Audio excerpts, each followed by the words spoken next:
예, 안녕하십니까. 만나게 돼서 반갑습니다. 저는 SK텔레콤의 기술센터의 모빌리티 랩스라고요. 연구소입니다. 그 모빌리티에 대한 연구를 하고 있는 김영락이라고 합니다. 만나게 돼서 반갑고요. 그 주제가 자율주행하고 5G 통신인데 뭐 이렇게 쉽지는 않은 토픽이고요.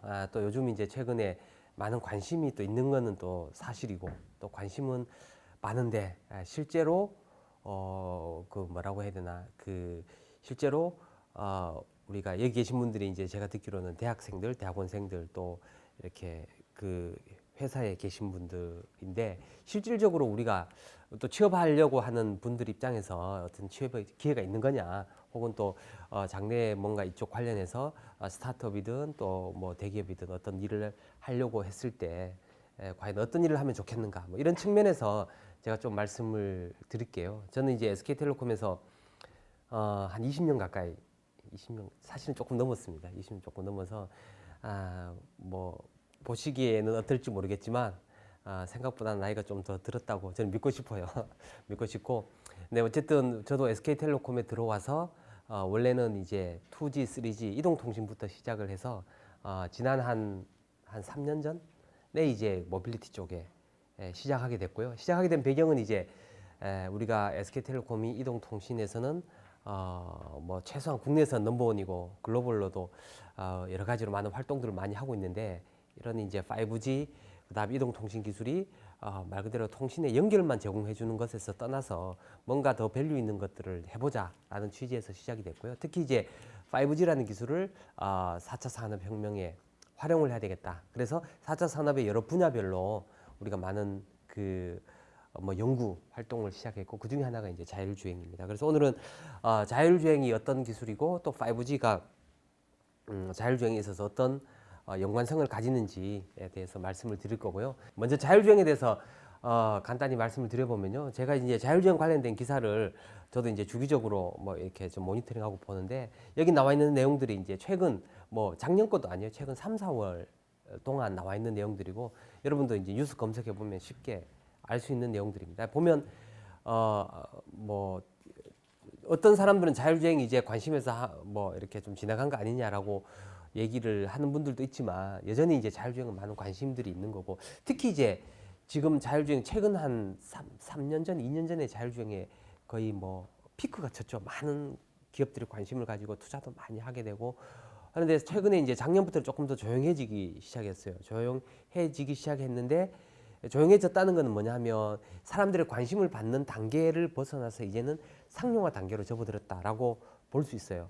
볼 수 있고 특히 이제 여기 있는 내용들 보시면 지금 뭐 현대차 앱티브 작년에 합작법인 얘기는 아시잖아요, 그죠? 현대차가 앱티브에 수조 원의 돈을 투자를 해서 조인트 벤처를 만들었고요. 최근에 이제 G80 제네시스 요즘 굉장히 인기 있는 차종이라고 들었어요. 그래서 여기 들어가 있는 반자율주행 주행이라고 하는 자율주행 레벨로 보면 한 2점 몇 정도 되는 건데 고속도로에서 핸들을 놓고도 갈 수 있고 이제 깜빡이만 넣으면 스스로 차선도 변경하고 그래서 고속도로 내에서는 목적지까지 특별히 내가 핸들에 손을 대지 않더라도 괜찮다. 우리 테슬라의 오토파일럿 같은 기능들이거든요. 이 기능들이 현대차의 최신 신형 모델에 지금 들어가기 시작했고 뭐 테슬라 같은 경우에도 지금 테슬라 오토파일럿 아시잖아요. 그죠? 오토파일럿은 이미 몇 년 전에 상용화가 됐고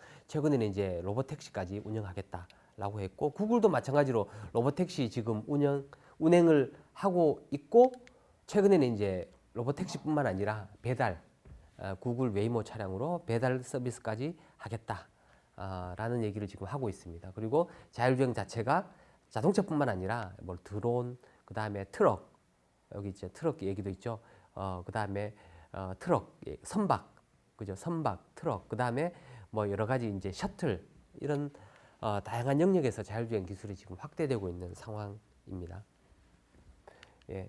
그래서 실제로 요거는 이제 뭐 자율주행 하는 데는 사실 굉장히 많잖아요. 많은데 뭐 일일이 다 이렇게 뭐 어떻게 하고 있는지 다 다 보기에는 시간적인 제약이 있으니까 제가 이제 잘한다고 생각되는데 이제 순위 1위로 보면 저거죠. 이제 우리 랭킹 자율주행 랭킹 나오죠. 1위 보면 구글 웨이모, 2위는 이제 GM 크루즈, 뭐 3위는 앱티브 뭐 이렇게 나가죠. 나가는데 저는 이제 구글하고 제가 이제 주목하고 싶은 거는 테슬라예요. 테슬라. 최근에 이제 테슬라가 주가도 굉장히 많이 오르고 또 앨런 머스크에 대한 여러 가지 뭐 사실 전설적인 인물이죠. 전설적인 인물이고 그래서 테슬라에 대한 자율주행도 주목해 볼 필요가 있다 해서 왼쪽에 있는 거는 테슬라잖아요. 보시면 그 T자가 보이죠, 그죠? 그래서 테슬라 영상을 한번 들어볼게요. 테슬라가 하는 자율주행이고 몇 가지 차이점이 있습니다. 왜냐하면 테슬라하고 구글하고는 좀 어프로치가 조금 다른데 테슬라는 고속도로에서 먼저 시작을 해서 지금은 이제 고속도로 진출입로 하는 장면이 지금 나올 거예요. 그래서 신호등을 인식하고 차선을 인식하고 그래서 스스로 고속도로에 지금 들어가죠. 고속도로 들어가고 또 하나의 큰 특징은 이제 보시면 맵이 있어요. 맵이 이제 거의 우리가 말하는 SD 맵이라고 하죠. T맵 같은 여기 이제 구글 맵을 쓰는 것 같은데 맵이 자율주행을 위한 HD 맵이 아니라 기존 맵을 그대로 활용한다 이렇게 볼 수 있습니다. 테슬라 차의 특징이요. 예, 그다음에 이제 그 옆에 있는 차가 구글 웨이모죠. 구글 웨이모는 아마 뭐 여러 뉴스에도 많이 나오고 영상을 아마 보신 분들도 많이 있을 것 같은데요. 한번 볼까요? 예. 그래서 구글 웨이모는 도심에서 주로 하죠. 피닉스 쪽에 있는 어디죠? 미국에서 도심에서 하고 최근에는 작년부터는 그 베이에리어 쪽에서도 캘리포니아 쪽에서도 지금 테스트를 하고 있고 그래서 구글 차는 도심 위주로 자율주행을 하면서 여기 이제 사람 레벨 4라 그래서 사람이 제한적인 지역 내에서 사람이 없이 갈 수도 있는 인데 사실은 법적으로는 사람이 있어야 돼요. 사람이 있어야 되는데 여기 이제 영상에는 사람이 없이 승객만 태우고 이제 도심에 다니죠. 다니고 여기는 이제 고속도로 위주로 자율주행을 지금 하고 있는 장면이고요. 그래서 외국 기업들이 어떻게 자율주행을 가지고 비즈니스 모델을 만드는지 이제 그거를 좀 살펴봤으면 좋겠습니다. 예, 그래서 먼저 테슬라를 간단히 보면요. 테슬라에서 얘기하고 있는 자율주행은 기존에는 소위 말하는 반자율주행, 한 자율주행 레벨이 한 2점 얼마 정도 되는 반자율주행인데 작년에는 그 기술 측면에서는 이제 풀 셀프 드라이빙에서 완전 자율주행을 자기들은 개발했다. 그리고 기술적으로 자기들은 구현을 했다라고 하는 거고 이 완전 자율주행이라고 하는 게 뭐 여러 가지 기능들이 있습니다. 주차도 스스로 하는 기능들이 있고요. 차선도 바꾸고 뭐 최고 속도 이만큼 내고 신호등도 인식하고 도심도 가능하다.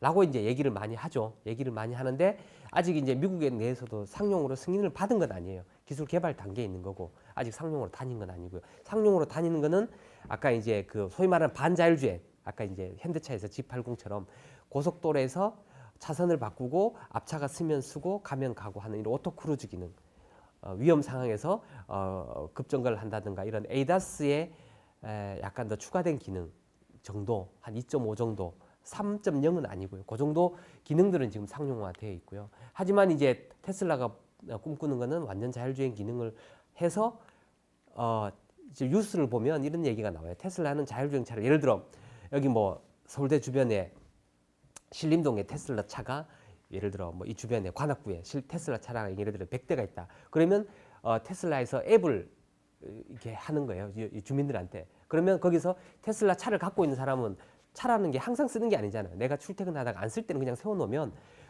다른 주민들이 이제 예를 들어 누군가가 나는 여기 서울대 여기에서 차를 타고 뭐 옆에 동사무소까지 가고 싶다 혹은 어디 마켓까지 가고 싶다 그러면 앱에서 예약을 하면 이 테슬라 차가 주차장에 있다가 낮에는 안 쓰니까 그럼 스스로 나와서 누구를 태우고 가는 거예요. 갔다 오면 택시비 한 10,000원 정도 한다 그러면 이 테슬라 차가 10,000원을 버는 거예요. 차주인 입장에서 나는 차를 세워놓고 그냥 다른 일을 하고 있는데 노는 기간 동안 차가 스스로 몇 번 다니는 거 다녀오면 차가 한 5만 원, 10만 원 버는 거예요. 하루 동안.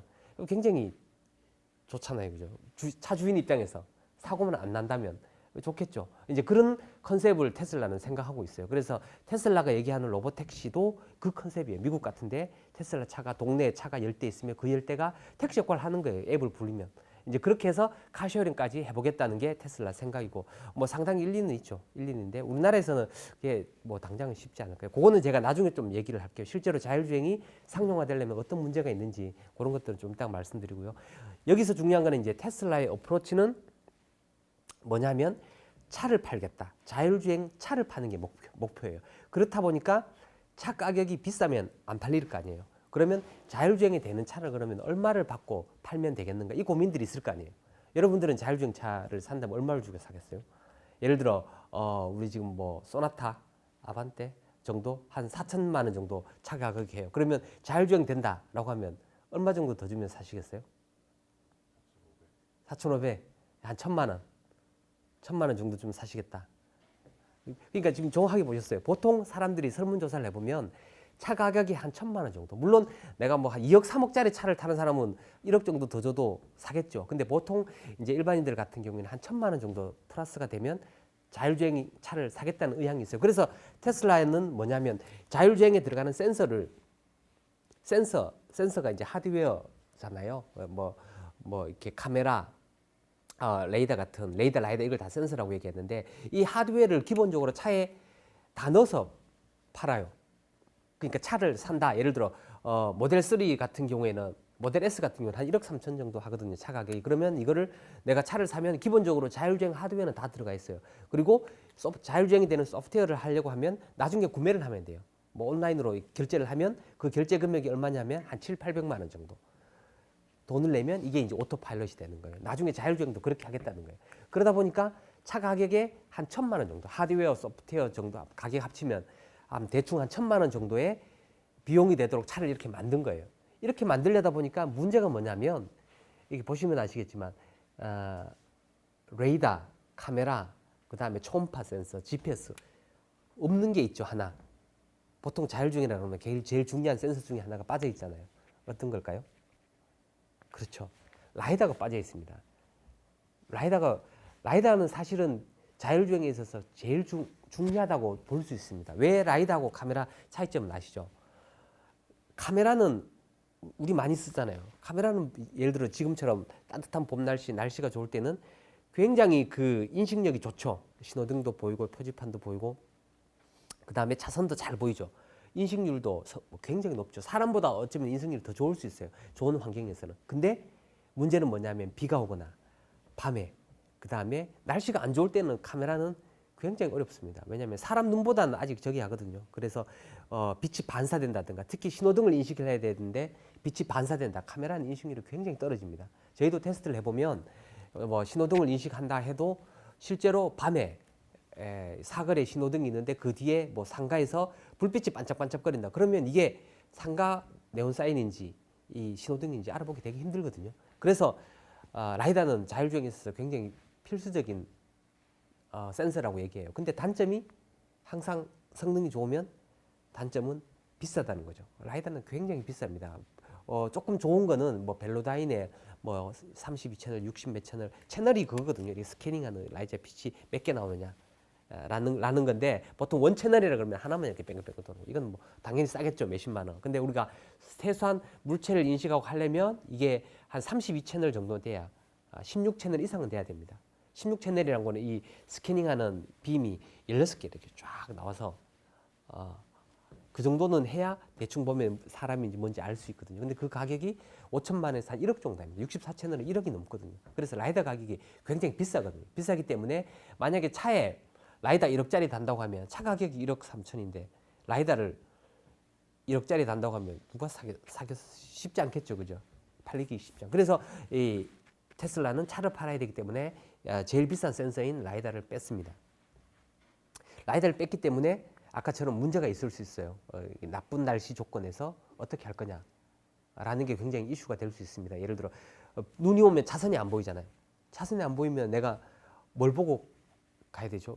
없잖아요. 그죠? 그 다음에 아까처럼 막 비 오는 날에 신호등을 인식한다 쉽지 않거든요. 그런 상용화에 어쨌든 기술적인 관점에서는 이슈가 좀 있을 수 있고요.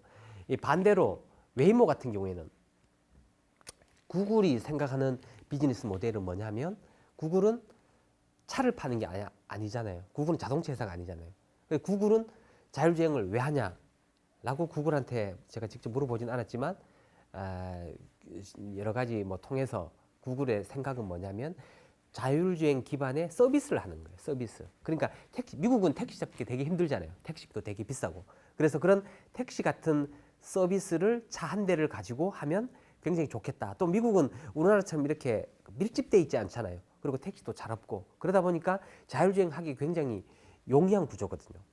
용이한 구조예요. 그래서 예를 들어 뭐 이런 로봇 택시 이런 것들이 예를 들어 뭐 동네에 몇 대가 있다 그러면 앱으로 누르면 그 앞에 오고 타고 어디까지 가고 차는 다 스스로 주차해 가고 이런 것들을 구글은 이제 생각을 하는 거죠. 그래서 자율주행 서비스 보통 마스라고 얘기하죠. 모빌리티 에저 서비스 그런 자율주행 기반의 모빌리티 서비스를 생각하고 있고요. 그렇기 때문에 차 가격은 좀 비싸도 됩니다. 그래서 대신에 안전해야 되죠. 그렇기 때문에 센서를 많이 달았어요. 라이다를 지금 5개나 달았죠. 라이다 달고 레이더 달고 카메라는 기본적으로 들어가고요. 그래서 맵도 HD 맵입니다. HD 맵. HD 맵이라고 하는 거는 가면서 이런 것들을 다 인식하고 내가 가야 될 경로에 세부적인 차선 정보, 표지판 정보 이런 것들이 다 들어가는 HD 맵을 만들었고요.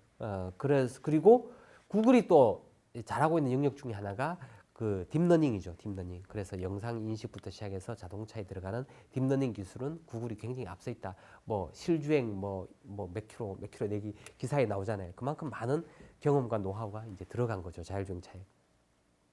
그러면 누가 이길 거냐? 시장에서 구글이 잘하는 거냐? 테슬라가 잘하는 거냐?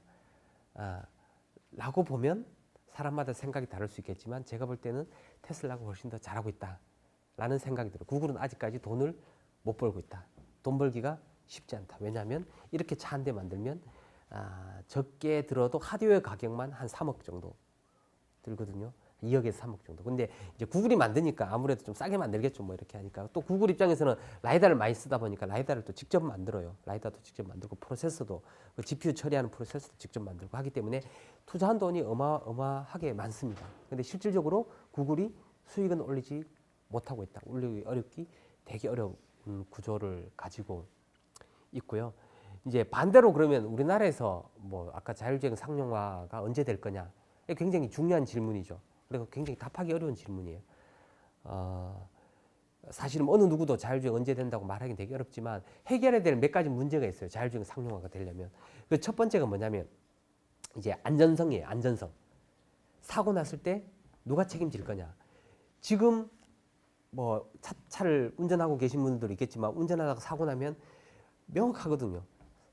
사람 잘못이에요. 아주 극단적인 경우 외에는 뭐 급발진을 한다든가 갑자기 가는데 뭐 바퀴가 떨어져서 뭐 어디 가서 굴러버린다든가 이거 아니면 사고의 원인은 대부분 운전자 잘못이에요. 현대차 그다음에 뭐 자동차 회사 책임을 안 져도 돼요.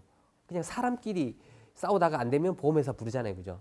그죠? 그렇기 때문에 보험회사 와서 이제 판단을 하는 거죠. 네 몇 프로 해서 그냥 내는 거예요. 근데 자율주행차는 사고 원인을 하기가 너무나도 어렵습니다. 왜냐하면 자율주행차는 뭐 뒤쪽에 나오겠지만 인지, 판단, 제어 이런 3단계로 운전을 한다고 보면 자율주행차에 들어가 있는 센서가 인식을 못했어요. 빨간불인데 인식을 못하고 지나갔어요. 그럼 누가 책임져야 돼요? 예를 들어 자율주행차는 뭐 구글에서 만들었다고 칩시다. 그러면 그 안에 들어가 있는 소프트웨어는 구글이 만들 수도 있지만 예를 들어 뭐 벤처 기업의 A가 만든 걸 썼고 근데 소프트웨어는 A가 만들었지만 A라는 회사에서 만들었지만 거기 들어가는 카메라 모듈은 또 B라는 회사에서 만들었었어요. 근데 그걸 처리하는 프로세스는 예를 들어 뭐 엔비디아 거를 썼어요. 그럼 서로 다른 회사 거를 쓰거든요. 그러면 자율주행 차가 인지 판단 제어한 이 전 단계에 걸쳐서 들어가는 개발 회사들은 뭐 적게는 10개, 많게는 수십 개, 100개가 넘을 수도 있어요. 그러면 사고가 났다.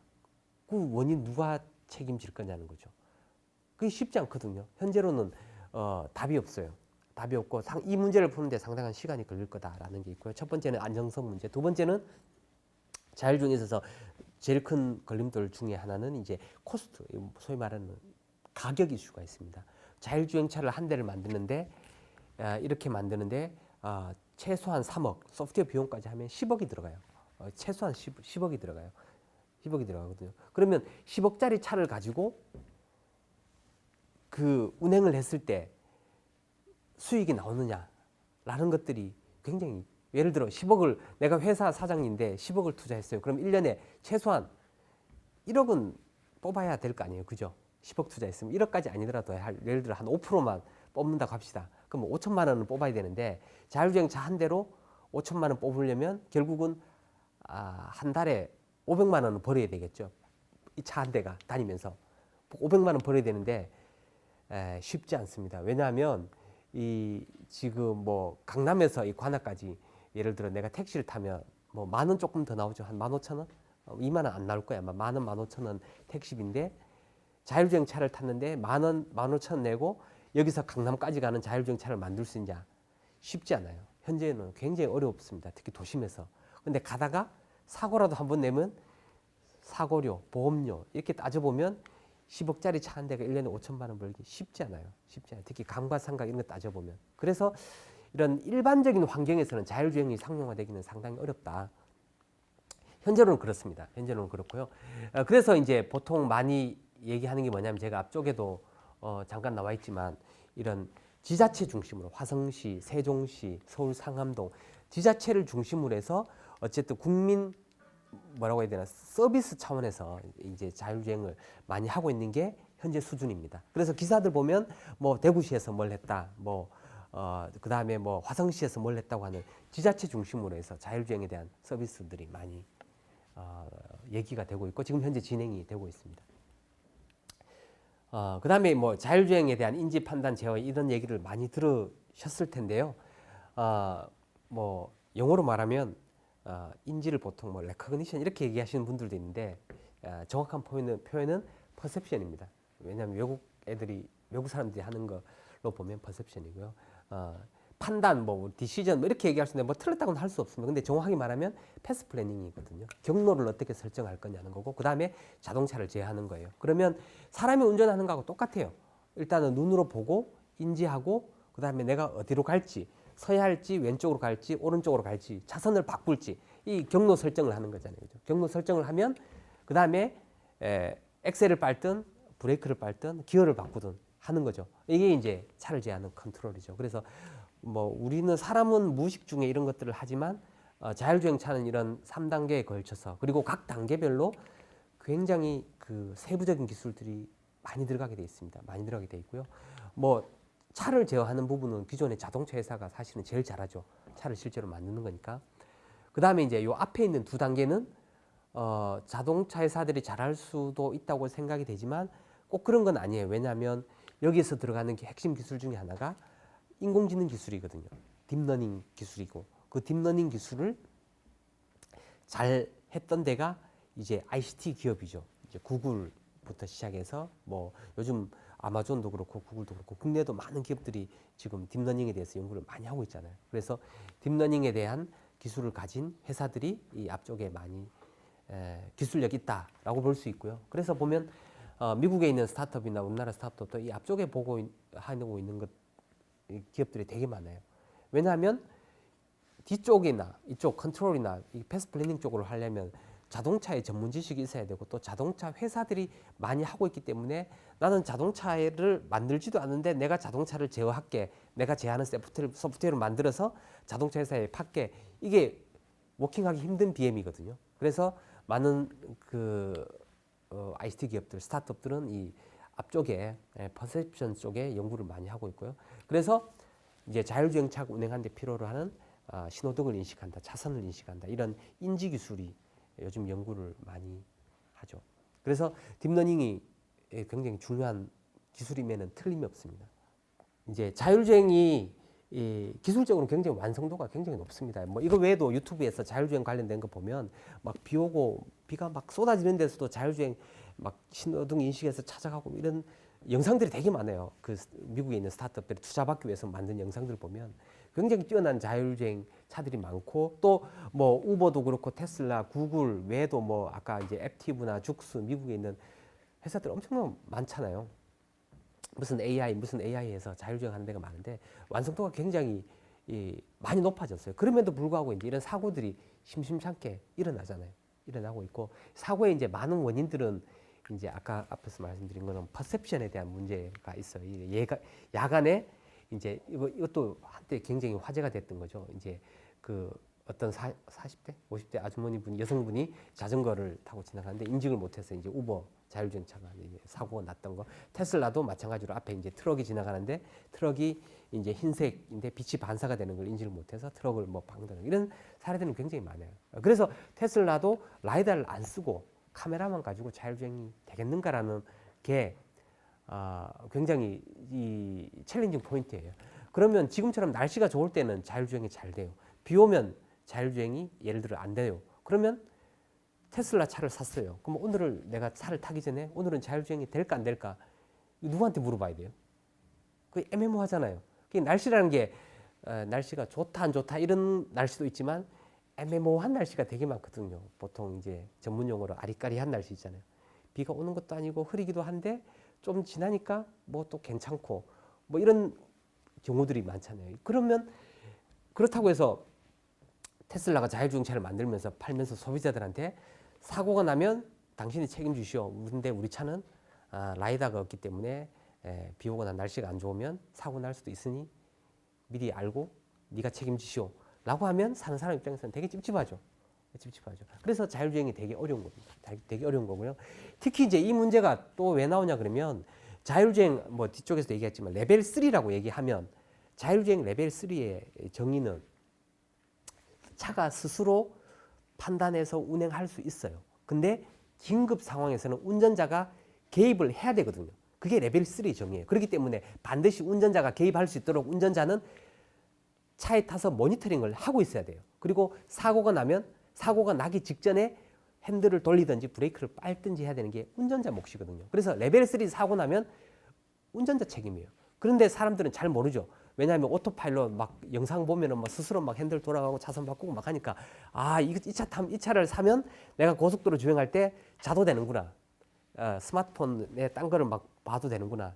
친구랑 전화 통해서 상관없구나. 그게 절대로 아니에요. 그래서 그거를 정확하게 얘기를 안 해주다 보니까 차를 산 사람들이 이 정도면 뭐 괜찮겠지. 테슬라가 만들었는데 그러고 이제 차 안에서 졸다가 눈 떠보면 바로 그 천국에 가 있는 거죠. 그럴 수밖에 없는 거예요. 그래서 되게 위험한 거예요, 사실은. 그래서 아까 이제 G80도 얘기했지만 G80 자율주행이 고속도로에서 잘 돼요. 잘 될 거예요. 아마 저도 타보진 않았지만 영상을 보거나 시승 후기를 보면 잘 될 거예요. 근데 그게 잘 된다는 게 절대로 차 안에서 졸거나 딴짓을 해도 된다는 것은 절대로 아니에요. 무조건 운전자 잘못이에요. 그렇기 때문에 레벨 3 자율주행은 자동차 회사들이 계속해서 만들어낼 거예요. 왜냐하면 자동차 회사 책임이 아니니까. 그건 확실하게 운전자 책임이거든요. 근데 레벨 4부터는 애매모호해요. 책임 소재가. 그래서 레벨 3 자율주행까지는 상용화가 굉장히 빨리 될 거예요. 자동차 회사끼리 지금도 경쟁적으로 내고 있고요. 그래서 레벨 3 자율주행의 또 하나가 뭐냐면 이게 다 안전에 관련되는 건데 그러면 운전자가 개입을 해야 된다라고 얘기하잖아요. 근데 개입을 언제 해야 될지를 자동차를 만들 때 알람을 주게 돼 있어요. 예를 들어 지금 앞에 신호등이 있는데 내가 슬지 말지 신호등을 인식해 보니까 이게 아리까리한 거예요. 그러면 신호등을 인식하는 기능이 있다 하더라도 자동차는 삑삑거려야 돼요. 운전자 보고. 이제 너가 운전해. 수동 전환해. 라고 해야 돼요. 차선을 바꿔야 되는데 차선을 바꾸려고 했는데 보니까 옆에 차가 계속 오는 거예요. 갑자기 막 공사 구간이 있는 거예요. 차를 어떻게 바꿀지 모르는 거예요. 그 자율주행차 입장 소프트웨어는. 그럴 경우에는 다시 알람을 울려야 돼요. 알람 수동 전환해라고 알람을 울려야 돼. 그러다 보니까 이제 제일 큰 어려움 중에 하나가 그러면 알람을 언제 울릴 거냐. 그 알람을 울리는 것도 자동차 회사에서 소프트웨어를 만들 때 판단을 해야 되는 거죠. 그것도 사실은 굉장히 큰 이슈가 있어요. 이슈가 있기 때문에 레벨 3 자율주행 상용화도 이제 그런 문제들이 해결이 쉽지 않은 부분이에요. 근데 이제 지금 레벨 3 자율주행 차가 이제 뭐 출시를 뭐 올해 한다, 내년에 한다 이런 얘기들을 많이 하잖아요. 그 차에는 아마 이런 위험 사항을 알리는 기능들이 굉장히 보수적으로 들어가 있어요. 보수적으로 들어가 있다는 건 뭐냐면 사고 나려고 하면 웬만하면 수동 운전하세요 하고 삑삑거리든가 아니면 뭐 메시지를 띄우든가 뭐 불을 깜빡거리든가 뭐 이런 거를 하겠죠. 뭐 그렇게 자율주행이 돌아가야 된다는 거고요. 이제 오늘 조금 더 제가 집중적으로 말씀드리는 거는 저도 이제 자동차 회사 다니는 사람이 아니기 때문에 자동차에 대해서 뭐 이런 구조로 생겼고 자동차를 이렇게 만든다 그 얘기를 하러 온 게 사실은 아니고 자율주행차가 가지고 있는 여러 가지 이제 문제점, 뭐 한계점 이런 것들이 있는데 이런 것들을 어떻게 극복할 거냐 이 말씀을 드리려고 합니다. 특히 이제 자율주행차가 가지고 있는 여러 가지 한계점들 중에 제가 좀 전에 말씀드렸듯이 이제 센서에 대한 오류, 그 다음에 이제 보안에 대한 것들, 그 다음에 이것도 뭐 센서에 대한 오류이긴 하지만 아까 이제 카메라도 그렇고 라이다도 그렇고 제일 큰 한계점 중에 하나가 이제 앞에 물체가 있으면 안 보인다는 거예요.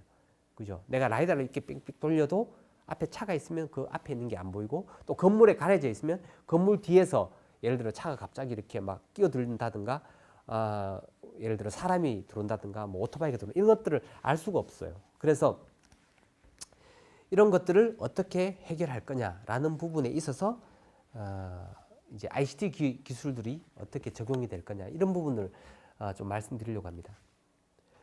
그래서 자율주행 레벨에 대해서는 제가 뭐 좀 살짝 말씀을 드렸는데 조금 더 살펴보면 이제 레벨 2라고 하는 것은 말 그대로 이제 주행 보조입니다. 주행 보조. 주행 보조라고 하는 것은 이제 오토 크루즈 기능 얘기하는 거죠. 차가 막히면 쓰고 가면 가고 이런 것들. 그다음에 뭐 이렇게 신호를 그 차선을 바꾸는 것 정도까지는 아마 레벨 2가 될 거예요. 근데 이제 레벨 3가 되면 말 그대로 이제 자율주행이 되는 거고 이제 고속도로에서 자율주행 된다는 게 이제 의무로 들어가 있습니다. 그래서 서울 톨게이트 지나갈 때 예를 들어 부산까지 가겠다고 톨게이트 누르면 그냥 부산까지 가는 거예요. 가는데 이제 레벨 3는 이제 조건이 붙습니다. 조건이 요거랑 매핑이 조금 이렇게 돼 있네. 이렇게 보시면 될 것 같고요. 레벨 3라고 하는 거는 운전자가 반드시 개입이 될 수 있도록 항상 주시를 하고 있어야 됩니다. 모니터링 하는 게 굉장히 중요하고요. 그다음에 이제 레벨 4하고 5 같은 경우에는 이제 레벨 4도 완전 자율주행이긴 하지만 이제 레벨 4는 제한적인 환경입니다. 예를 들어 특정 지역, 특정 도시, 특정 지역에서만 자율주행 된다고 볼 수 있고요. 이제 레벨 5가 되면 이제 완전히 사람이 운전하는 것처럼 내가 목적지를 넣으면 그까지 이제 다 가는 거죠. 뭐 도심이든 고속도로든 뭐 이런 데까지 다 포함해서요. 그래서 레벨 5 자율주행은 상당히 많이 남았다. 아직 뭐 어떤 사람들은 뭐 한 10년, 20년, 어떤 사람들은 오지 않을지도 모른다라고 얘기하는 사람도 사실은 있어요. 그래서 이거는 예측을 하기가 상당히 어렵고요. 레벨 4 같은 경우에는 제한된 지역에서 자율주행을 하기 때문에 요거는 아마 그 특정 지역에서 신도시나 특정 자율주행 테마파크, 뭐 자율주행 테스트 시범 지역 같은 데서 자율주행 셔틀 위주로 예를 들면 여러 사람들이 탈 수 있게 탈 수 있어야 이제 많은 사람들한테 서비스를 제공할 수 있잖아요. 그래서 자율주행 셔틀 위주로 레벨 4가 될 거고 지금 현재도 보면 뭐 서울 상암동, 판교, 그다음에 세종, 그다음에 화성시, 뭐 제주도, 대구시. 제가 뭐 이렇게 손꼽을 수 있는 것만 해도 한 7, 8개는 되거든요. 이런 지역에서 레벨 4에 대한 게 있고요. 그다음에 레벨 3는 아까 말씀드린 고속도로에서 먼저 될 거고 레벨 3까지는 자동차 회사들이 주관이 될 거예요. 그래서 자동차 회사들이 레벨 3 자율주행차를 아마 올해 내년에 출시를 할 것 같고요. 그러니까 아까 이제 G80이나 테슬라 차 얘기했지만 2.5 정도 되거든요. 그래서 차선도 바꿀 수 있고 그 다음에 이제 오토 크루징 내서 스스로 이것도 조절할 수 있고 그래서 고속도로 하는데 상당히 문제는 기본적으로 큰 문제는 없어요. 그런데 이제 이런 게 있죠. 차선을 바꾸는데 사람이 개입하는 거죠. 깜빡이를 넣어야 차선을 바꾸는 거죠. 보통 자율주행을 하면 스스로 차선을 바꿔야 되잖아요. 이제 그런 것까지는 아직 안 들어가 있고 레벨 3가 되면 이제 그런 것들이 가능하다는 거죠. 스스로 차선을 바꾸고 스스로 진출입력도 빠져나오고 뭐 이런 것들도 가능하겠죠. 가능하는데 이제 사람이 계속 모니터링 해야 되는 거고 레벨 3까지는 어쨌든 자동차 회사 OEM들 중심으로 해서 상용화가 될 거고 늦어도 5년 안에 빠르면 올해 내년부터 해서 이런 차들이 서서히 아마 나오게 될 거고요. 아까 앞에 기사에도 저도 기사를 좀 찾아보니까 뭐 BMW, 혼다, 그 다음에 뭐 이런 몇 개 OEM들은 올해 내로 출시할 계획이 있다고 합니다. 그래서 첫 번째로 굉장히 중요한 ICT 기술이 뭐냐? 특히 이제 SK텔레콤 같은 통신 회사가 왜 자율주행을 하는가? 라는 질문에 대해서 저는 이제 V2X 차량 통신이 굉장히 중요하다라고 생각을 하고 있습니다. 그래서 차량 통신이라고 하는 게 아까 이제 언급한 대로 센서의 한계점을 극복할 수 있다는 거죠. 예를 들어 앞차가 안 보인다 이거죠. 앞에 트럭이 있고 그 앞에 차가 가고 있는데 앞차가 안 보이는데 앞에서 사고가 났다. 이거를 이제 뒤에 오는 차들한테 계속 알려준다는 거죠. 통신이 들어가면. 그 다음에 예를 들어 뭐 이렇게 사거리에서 건물을 돌아서 가는데 거기서 오토바이가 또 갑자기 나올지 몰라요. 그러면 그걸 또 미리 알려주자는 거죠. 그래서 이제 우리가 V2X라고 얘기하는데요. 차량 통신, Vehicle to Everything이 되겠죠. 그래서 기존의 LTE하고 이제 5G를 비교를 해보면 5G가 훨씬 더 용량이 크고 그 다음에 이제 레이턴시라고 하죠. 딜레이는 작습니다. 그래서 5G가 V2X 측면에서 훨씬 더 좋은 성능을 제공을 하고 있고요. 그래서 요전에 이제 그림을 보시면 아시겠지만 이제 5G하고 LTE가 꼭 필요한 시점이 언제냐라고 보면 레벨 3까지는 5G가 없어도 되지 않을까라는 생각이 드는데 있으면 좋고 없어도 레벨 3 되는 데는 큰 문제가 없다라는 생각을 하고 있습니다. 하지만 레벨 4부터는 긴급 상황에 빠르게 대응하고 그 다음에 자율주행차 안에서 컨텐츠를 이렇게 그 멀티미디어 컨텐츠를 봐야 되기 때문에 5G가 꼭 필요하다 이렇게 생각을 하고 있습니다. 그래서 5G를 가지고 어떤 걸 할 수 있느냐라고 보면 이제 실시간으로 이런 정보를 제공을 하고요. 그래서 뭐 앞에 사고가 났다든가 위험 상황을 감지한다든가 뭐 이런 부분에 5G가 기여를 하고 그 다음에 이제 속도가 높은 컨텐츠들이 있습니다. HD 맵이라든가 AR, VR, 그다음에 차 안에서 보는 이제 인포테인먼트 뭐 이런 것들은 5G를 통해서 가면 좋겠다라는 거고요. 그래서 이 영상도 제가 이제 유튜브에서 찾은 건데 되게 재미있는 영상이죠. 그죠? 안 재미있으신가요? 이제 이 영상이 뭐냐면 이제 자전거, 사람, 자동차 이렇게 막 섞여서 가는데 하나도 부딪히지 않죠, 그죠? 사고가 되게 잘 나죠. 아니 사고가 안 나죠. 뭐 물론 이건 연출된 영상입니다. 연출된 영상인데 제가 이거를 보여드린 이유는 이제 한마디로 말씀드리면 이런 환경이 뭐냐면 이제 well coordinated 서로 코디네이션이 굉장히 잘 된 거죠. 이렇게 서로 주고받아서 그래서 차가 간다, 사람이 온다, 내가 갈 테니까 네가 이번에는 너는 서라, 아니면 네가 가라, 나는 설 테니 뭐 이런 것들이 잘 되면 이렇게 될 수 있다는 거죠. 그래서 이런 것들을 가능하게 하는 기술이 바로 이제 V2X라는 거죠. V2X 자동차를 중심으로 해서 사람과 인프라와 차와 오토바이와 이런 것들이 통신을 잘해서 신호등에 이런 교차로에서도 사고가 안 나고 교차로 효율성이 되게 높아지는 거죠, 그죠? 항상 고정적으로 뭐 빨간불 몇 초 있다가 파란불 바뀌고 이게 아니잖아요. 이렇게 이런 것들이 들어가면 V2X가 들어가면 사고율을 이만큼 줄일 수 있고 그다음에 교통 효율도 높아진다. 이런 측면에서 제가 이 영상을 찾아봤습니다. 그래서 이 내용도 이제 5G에 대한 내용인데요. 이제 5G가 되면 스피드가 속도가 높아지고 레이턴시가 줄어들고 디바이스 개수가 많은 디바이스 개수를 수용할 수 있고 그다음에 이제 QS를 잘 제공할 수 있다라는 거고요. 그래서 뭐 5G에 여러 가지 뭐 이런 구조들이 있지만 다 설명하면 좀 복잡하고 하여튼 핵심 키워드는 5G는 여기 보면 이제 네트워크 슬라이스라는 표현이 있는데요. 슬라이스가 그거잖아요. 슬라이스 치즈처럼 이렇게 잘라서 먹는 거잖아요. 그래서 이 5G라는 망은 굉장히 유연하다, 플렉서블하다 이렇게 생각을 하시면 되고요. 그래서 슬라이스라는 개념을 적용하면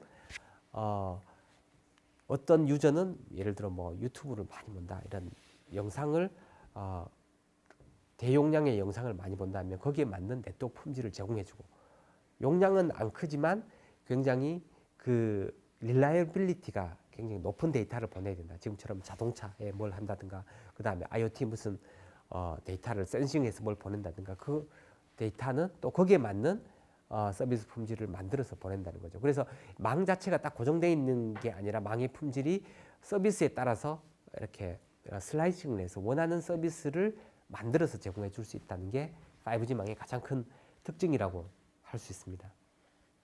그래서 이것도 제가 영상을 이제 어디서 이렇게 발표하기 위해서 만들어 본 건데요. 이게 뭐냐면 지금처럼 예를 들어 시속 100km로 달리는 차가 있다고 보면 예를 들어 10ms 뒤에 늦게 반응을 한다고 생각해 봅시다. 위험물을 감지하고 나서 이 10ms 뒤에 브레이크를 밟았다고 하면 그 사이에 28cm가 이동한다는 거죠. 그죠? 이거는 속도는 시간분의 거리 계산하면 나오는 거잖아요. 그죠? 근데 만약에 100ms라고 하면 실제로 이동하는 거리는 2.8m가 된다는 거죠. 그러면 5G를 하면 이런 그 무선상의 딜레이를 한 50에서 한 100ms 정도는 줄일 수가 있어요. 기존 LTE보다. 그렇기 때문에 고속도로에서 예를 들어 자율주행 차가 달리는데 긴급 상황이 발생했어요. 그러면 빨리 브레이크를 밟고 서야 되는데 이런 레이턴시에 의해서 한 2m 정도 100ms의 이득이 있다고 하면 2.8m인데 한 50에서 100이니까 뭐 한 1에서 1, 2m 정도는 이런 그 충돌거리, 보통 공주거리라고 하죠. 공주거리를 줄일 수 있다는 겁니다. 그래서 5G가 자율주행에 있어서는 효과적인 통신 방식이다라고 저희는 믿고 있습니다. 그 다음에 이제 자율주행 관련해서 HD 맵 얘기도 많이 나오잖아요. 그죠? 하이 데피니션 맵인데 하이 데피니션 맵이 기존에 우리 저기 T맵 많이 써보셨으면 알겠지만 기존 맵을 SD 맵이라고 얘기하거든요. 그래서 스탠다드 데피니션 뭐 맵, 우리 HDTV, SDTV처럼 맵도 이렇게 분류를 하는데 HD 맵이라고 하는 거는 어쨌든 차선 레벨로 이렇게 다 들어가 있습니다. 차선 레벨로 들어가 있고 정지선, 그 다음에 뭐 속도 제한 표시, 그 다음에 신호등, 뭐 공사 정보, 뭐 사고 정보 이런 여러 가지 동적 정보들이 다 들어가 있습니다. 그래서 HD 맵이 자율주행하는 데 있어서 이제 저희는 반드시 필요하다라고 생각을 하는 거죠. 아까처럼 이제 사고가 나는 원인들이 그 인지에 대한 부분이잖아요. 인지 퍼셉션. 그래서 인지에 대한 오류를 막으려면 자율주행차가 다닐 때 앞에서 계속 상황을 알려줘야 된다. 알려주고 물론 사람이 뭐 볼 수도 있고 안 볼 수도 있지만 스스로 자율주행차 내부 제어계한테까지 명령을 줘서 차가 서게 하고 또 휠을 스티어링을 해서 다른 데로 방향을 전환하게 하고 이런 기능들을 위해서는 이런 HD 맵이 굉장히 중요한 역할을 한다라고 볼 수 있습니다. 예, 요거는 조금 뭐 복잡해 보일 수는 있는데 HD 맵을 어떻게 만들 거냐라고 하면 이렇게 맵을 만들고 또 업데이트하는 게 있습니다. 왜냐하면 실시간 정보를 그래서 이 HD 맵에 있어서 제일 어려운 부분은 이제 실시간 정보를 어떻게 수집할 거냐라는 거거든요. 도로상에서 사고 나거나 혹은 공사를 하거나 이런 정보를 빨리빨리 수집해서 자율주행차한테 알려줘야 되니까 이런 실시간 데이터를 수집하는 기능이 이제 굉장히 중요한 기능이고 이 기능들을 어떻게 잘 만드느냐라고 하는 게 이제 저희 같은 이제 뭐 HD 맵에 관심 있는 기업이나 자동차 회사에서 풀어야 될 굉장히 큰 숙제다라고 말씀드릴 수 있습니다.